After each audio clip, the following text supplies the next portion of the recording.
dari ujian hidup yang paling berat itu sepertinya tuh kalau memang momennya itu ada pada saat lahiran.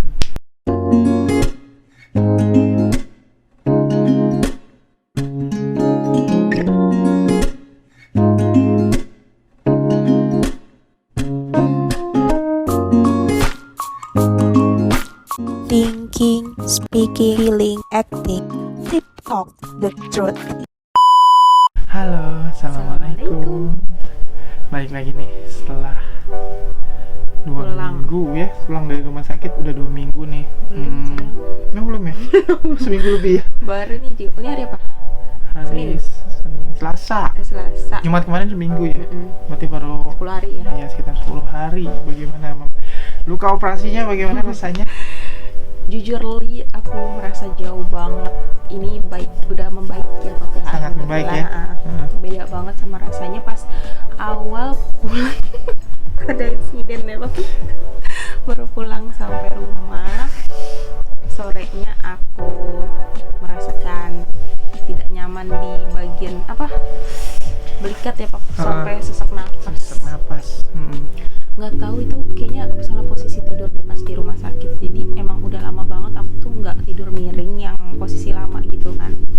Terus aku nyusuin si bayi nggak gerak, madep kanan kurang lebih 6 jam miring. Madep kanan nggak pindah ke kiri karena kan kasurnya sempit, terus aku harus tidur bareng Cece sama bayi kan. Jadi aku madep kanan dan nggak bisa berbalik, jadi otomatis kayaknya itu deh yang pencetus bikin sakit belikat. Mungkin ada efek dari pemulihan juga kali Mam, dari obat biusnya ya, mungkin jadi. Ya. Jadi kayak kan dia injeksi ya, obat suntik. Nah ketika obat suntiknya dicabut dari infus, mulai berasa tuh sakitnya. Udah gitu kan kemarin disuruh pulang, kayaknya cepet banget ya Pak. Iya, jadi kan operasinya itu di hari Jumat pagi. Kita emang udah masuk di ruang rawat inap itu tengah malam ya, karena baru dapat kebagian bednya, ruangannya ya. Tengah malam, terus itu hari Kamis ya. Terus Jumat pagi sudah harus dioperasi dengan keadaan tidur cuma 1 jam nih. Si Bumil cuma 1 jam. Iya, kalau aku wajar bapaknya ini nggak tidur nggak apa-apa, karena memang namanya ibaratnya gimana ya, ini lebih dari ujian hidup yang paling berat itu sepertinya tuh kalau memang momennya itu ada pada saat lahiran, bukan sidang skripsi, bukan juga ijab kabul, itu gak seberapa. Tapi kalau melahirkan itu kayaknya antara hidup dan mati untuk mengeluarkan yang ada di perut nih gitu. Jadi bikin cemas banget, makanya nggak bisa tidur. Jadi kita apa ngurusin bolak-balik kan. Iya, memang ngurusin administrasi juga. Begitu udah dapet ruang rawat inap juga sebenarnya harusnya tidur, tapi sampai jam 6 pagi ya aku nggak tidur. Itu yang benar-benar mata nggak tidur. Itu benar-benar bisa tidur jam 3, jam 4 sore. Ya selama mungkin udah lama banget aku nggak begadang, yang benar-benar begadang, dan itu emang tegar banget Mam. Itu nggak tidur sama sekali, bukan begadang Pak. Oh tidak tidur sama sekali ya. Udah lama banget. Terus jam 7 ya masuk ruangan operasi. Jam 7 masuk ruangan operasi, dioperasi. Jam 7.30 keluar bayinya, ajanin bayi. Terus jadi saking lelahnya aku nggak tidur, ajannya jadi berantakan. Terus harus ajan lagi, dan pokoknya waktu itu langsung ajan lagi setelah keluar dari rumah sakit itu, dari ruang operasi itu diajarin lagi. Terus juga ini yang paling berat nih, pada saat abis ketemu bayi kan, biasanya kan kalau abis di sesar, perawat dari dalam ruangan operasi manggil kita nih, bapaknya nih ke tempat bayinya tuh. Habis itu si perawatnya ngomong gini, dia bilang gini, oke Pak, ini daftar dulu administrasi anaknya, setelah itu kesini lagi ya Pak, nungguin istrinya. Wah, gue bingung, ini gue belum kelar apa? Itu dijahit kan, maksudnya baik-baik aja kan gitu operasinya gitu. Ketika dapat omongan gitu dari suster atau perawat yang di ruang operasi, duh gimana ya, aduh Gimana, kuat Pak, dong rasanya, Amang Pak? gitu. Aku bilang gitu, harus kuat Amang, harus kuat gitu, Amang harus bertahan. Sama Aku dijahit hidup-hidup, Pak. itu operasi dalam keadaan sadar ya. Kemarin kita juga udah bahas ya. Sadar. Sadar. Udah tuh. Yang mau tahu detailnya boleh nonton podcast kita sebelumnya ya, Pak. Ya? Udah Nanti kita cantumin upload. aja di deskripsi. Oke. Nah itu tuh yang benar-benar nggak bisa tidur jam 3 jam 4 juga, yang benar-benar itu kayak udah nggak kuat banget. Jam 12 kan jam sholat Jumat terus sholat Jumat dulu, terus kubur ari-ari juga. Pertama kali loh ngurus ari-ari Sendiri. Iya sendiri dulu, waktu anak pertama diurusin sama omnya atau adik aku ya kan. Ini yang kedua nih, mereka udah pada sibuk, Kerja. udah pada kerja, terus di rumah sakit cowok cuma aku doang. Terus yang emang harus kerjaan kita lah sebagai bapaknya ya, urusannya begitu. Tapi yang aku bingung tuh benar-benar lack of knowledge gitu, nggak ada pengetahuan harus diapain nih hari-hari gitu. Terus dicuci.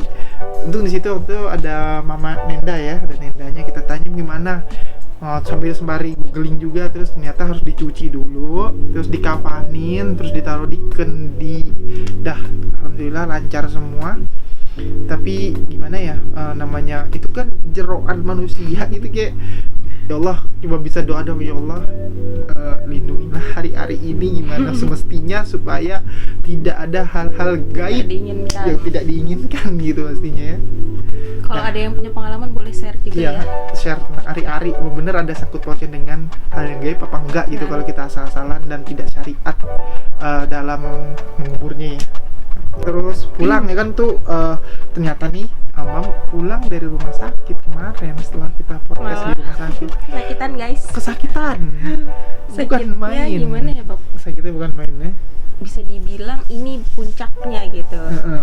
Aku sempet seuzon juga sih sama orang rumah sakit gitu. Jangan-jangan disuruh pulang nih mereka, biar lu ngerasain sakit sendiri lah gitu. Jangan pas di rumah sakit Kalau di repot rumah sakit gitu kan, ya. kalau di rumah sakit kan tinggal panggil suster, tinggal suster dikasih repot. obat ini, obat itu gitu. Mungkin itu ya, tapi aku nggak tahu juga sih. Cuma aku ngerasa sakit banget. Entah ini karena anak kedua atau mungkin memang itu tadi obatnya sudah tidak bekerja ya Pak. Iya, bukan obat injeksi lagi ya. Kan kalau di rumah sakit itu kan pakai obat injeksi. Iya, Kalau aku ini cuma dikasih obat minum. dan itu menurut aku nggak ngurangin rasa sakit.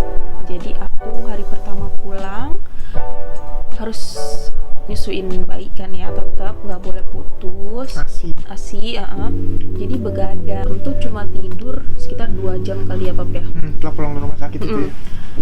Karena ngerasain sakitnya, naujubillah, mau bangun dari kasur itu bener-bener susah. Waktu di rumah sakit nggak berasa ya Pap ya, malah aku langsung bangun aja gitu biasa, jalan kamar mandi ke toilet apa segala macam bisa. Kenapa pas di rumah kok sakit banget? Aku bilang kayak dipotong hidup-hidup lah gitu ya, baru berasa.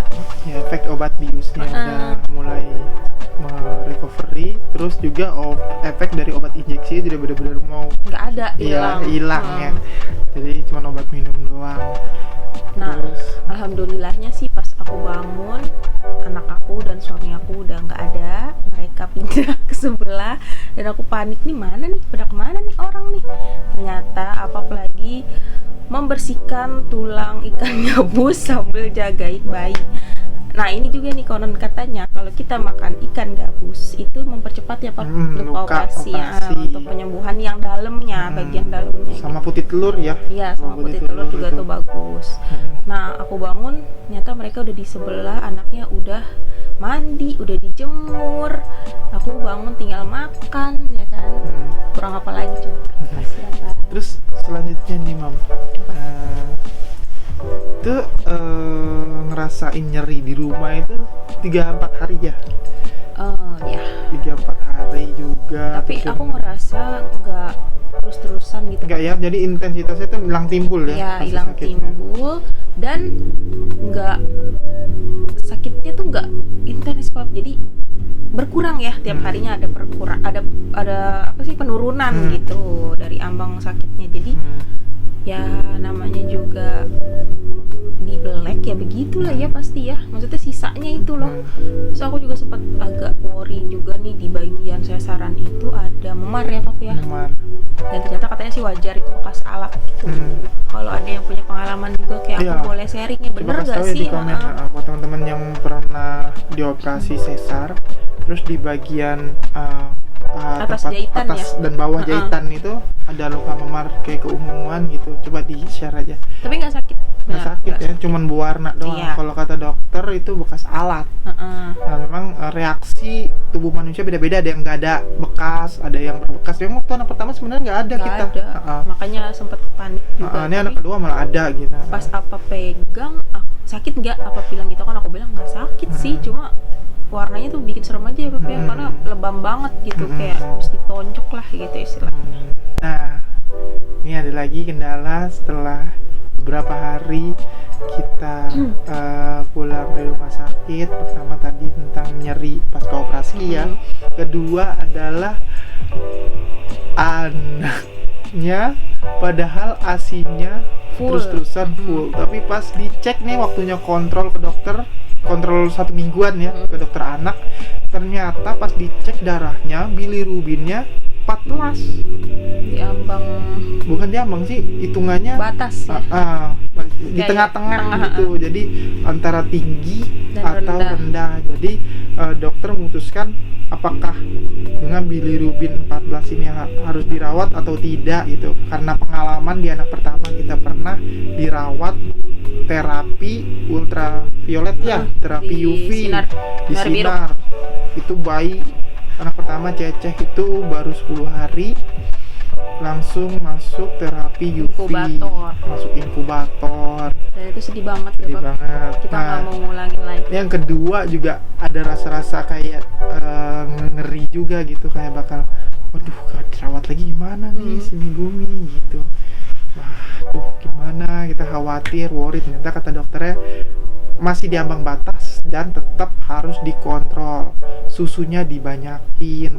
Nah di sini yang jadi pertanyaan kita adalah ini ASI-nya keluar atau enggak nih? Kan bayi nyedot mulu, takutnya dia nyedot tapi Kosong, volumenya sedikit gitu, volume sedotannya ya, jadi tidak memenuhi gitu. Kan memang kita juga punya standar nggak bakal bantu sufor, karena kita emang fokus ke ASI dulu.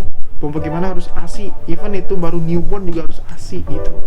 Jadi di situ aku tanya-tanya, Mam gimana, keluar nggak? Ternyata pada saat di pumping, nah ini juga nih, aku mau nanya ke teman-teman nih, ada nggak di antara kalian habis lahiran itu bayi newborn pas disusuin itu ada, tapi pada saat di pumping itu kayak ASI-nya nggak keluar, nggak mampet gitu loh, mampet gitu ya. Nah ini nih boleh juga di share juga kalau ada pengalaman kayak gitu ya, karena jujur kita waktu anak pertama nggak tahu juga sih, karena 6 tahun yang lalu gitu. Nah ini kan anak kedua, jadi kayak kepikiran masa sih kayak gini gitu. Emang ada bukannya nggak bapak kan dulu masih sibuk kerja ya. Itu saya merasakan sendiri betapa nyeri dan bengkaknya, celekit-celekitnya gitu sampai malam-malam pumping. Kan dia kerja nih ya, jadi aku tuh sendiri gitu ngurusin bengkak, nyeri sama pumping tengah malam, pijit-pijit sendiri sambil nangis, puting lecet sendiri, semua ngalaminnya gitu. Baru kali ini aja kan jadi agak-agak bingung juga ya gitu, maksudnya baru pertama kali ngeliat kayak ya ampun ternyata begitu gitu. Tapi alhamdulillah ya, kayaknya udah mulai lancar juga. Dipijit juga, pijit laktasi, terus juga anaknya alhamdulillah ada perkembangan. Memang sebelumnya waktu pas bilirubin dicek 14 itu pas dilihat dari tampak bayiku itu, bayi kita itu matanya agak kuning matanya. Kalau kulit sih karena kulitnya merah jadi nggak terlalu terlihatan kuning atau enggaknya, tapi kalau dari mata terlihat lumayan. Cuman alhamdulillah sekarang udah mulai tidak ada ya warna itu. Terus juga oh iya, satu lagi, kalau kalian mau ASI-nya lancar, mau keluarnya banyak gitu, terus nggak ada bukan nggak ada hambatan sih, pasti ada hambatan ya. Seenggaknya mengurangi beban istrinya untuk memikirkan gitu, ASI gimana, terus caranya gimana gitu. Itu suami tuh punya peran yang penting banget untuk ngedukungnya Papa ya. Jadi jangan bodo amat lah masalah ASI gitu kan. Yang penting anak tuh bini gue udah sehat selamat harus gitu. harus yang benar-benar support, kooperatif ya, kerja sama tim. Betul, kalau suami apa dan istri itu bantu aku banget. Pertama dia berusaha buat mijitin pijat laktasi ya Pak, walaupun gagal bisa, ternyata memang harus ahlinya. Terus apa juga bantuin kompres, nyiapin semuanya gitu, nyuciin botol, nyuciin pampingan, pokoknya aku disuruh makan segala macem lah, disuapin, disiapin, pokoknya aku tinggal nyusuin, gantiin pampers bayi. Tugas aku saat ini, sisanya sama aku. Terus juga yang tadi nih tentang bilirubin tinggi, itu padahal ya dari pulang rumah sakit sampai waktu kontrol ke dokter anak itu sudah dijemur. Dijemur di jam 8:30 pagi. Tapi emang mendung sih. Mendung tuh cuma berapa hari, Mam? Oh, sempat terik ya? 2 hari doang mendung, sisanya terik. Nah, ini kalau aku hitungannya gini. Kalau panas banget di jam 8:30 pagi itu, aku targetin punggung bayi ke ngadep matahari dalam keadaan gunain pampers doang. Memang sih ini tidak dianjurkan untuk pakai pampers doang, cuman karena ini urgensi banget aku rasa, karena memang si bayiku ini agak kuning, takutnya takutnya kecolongan gitu ya, kena bilirubinnya tinggi. Akhirnya aku praktekin dalam keadaan menggunakan pampers telanjang, maksudnya atasnya telanjang, nggak pakai baju, terus dihadapin ke sinar matahari selama 5 menit dengan keadaan matahari terik banget yang benar-benar panas ya, 8:30 pagi. Karena juga aku sebelumnya nanya ke dokter juga gitu, di jam berapa sih dok jemur anak? Ternyata dia bilang di pagi hari sekitar jam 8 sampai jam 9 dia bilang, atau sampai jam 10 gitu. Tapi target aku di tengah-tengahnya, di 8:30. Panas banget, punggung 5 menit, terus badan 5 menit. Tapi kalau pas di bagian badan posisi telentang bayi itu, mukanya bayi terutama mata ditutup kain tebel gitu ya. Sebenarnya sih pakai itu ada kacamatanya kita punya. Ngeri ketutup hidung. Jadi aku tutupin pakai kain baju dia. Terus juga aku tutupin pakai tangan juga gitu. Gimana caranya mata ini jangan langsung kena sinar matahari. Tapi sebenarnya pas kemarin kontrol ke dokter anak, aku tanya baiknya gimana dok menjemur anak, kata dia punggung, kata dia, karena punggung itu paparannya banyak, kata dia bagiannya lebar, jadi kemungkinan terserapnya juga tinggi ya katanya gitu. Tapi kalau normal tuh maksudnya mataharinya nggak terik tuh kalau nggak terik aku 10 sampai 15 menit. Tapi kalau terik banget 5 menit aku takut kulitnya kebakar atau sensitif. Tapi alhamdulillah sih nggak menunjukkan tanda-tanda itu gitu. Tapi tetap harus dikonsultasiin dulu ke dokter, baiknya bagaimana. Kalau aku udah tanya dulu ke dokternya, makanya alhamdulillah juga udah mulai mengurang ya kuningnya ya. Dan kalau bisa pakai sunscreen ya Papa, yang khusus bayi ya. Tapi kita nggak pakai sih karena udah urgent. Segitu dulu ya. Jangan lupa sharing di kolom komen. Punya pengalaman yang sama atau punya masukan juga buat kita ya. Oke. Bye.